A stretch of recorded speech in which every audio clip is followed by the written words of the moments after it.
what are some of the challenges that the students face daily? Other than like I can talk about my students, that's students on the autism spectrum. My students face social skills problems. That's their biggest issue.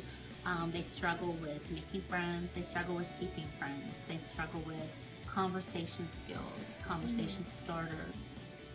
So do you notice a lot of bullying like with the special ed kids, and how does this affect them? There is bullying with special ed students, just like there is with general ed kids.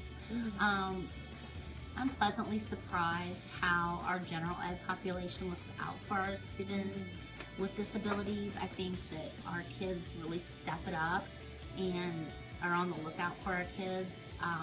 So do you treat students differently based on their disability? Like, I adjust the curriculum to what they need. As far as treat them differently, no, I try to treat them probably too much like the other kids. I want them to, there's no excuses. They're in here. So how do you calm down a student when they get upset? We have a sensory room. It's over here, and we have one upstairs as well. And so it's just a space where students can come and they self-soothe or calm themselves. Usually by the time they get to high school, they know what their triggers are. They know what they need to do to pull themselves back together. The first question we have is, do the special ed kids enjoy being with like other students, or do they prefer being with the special ed students themselves? No, they want to be with other kids. The majority of them do. They don't want to be singled out. They don't want to be alone. In which ways does helping with recycling and walking the track and other activities benefit the kids? Because we see them in our English class coming in picking up recycling, and during PE they just walk the track. Like, how would that help them? That's not all the special ed kids. That's just a small percentage of our students. Those particular students that you see recycling, they're actually working, so they're earning a paycheck.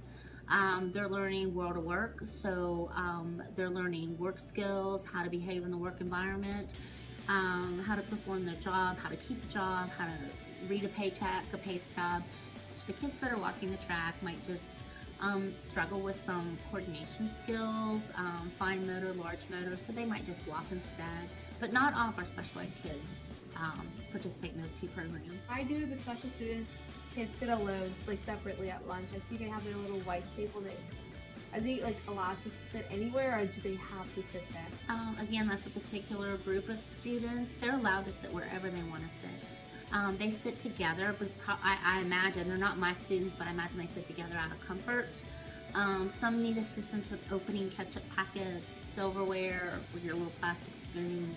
What can we do to help and like bring awareness to like these mental That's illness? Engage the students, go up and talk to them, sit with them, spend time with them, ask them questions, just make them feel part of the school, because they are a big part of the school. Oh yes.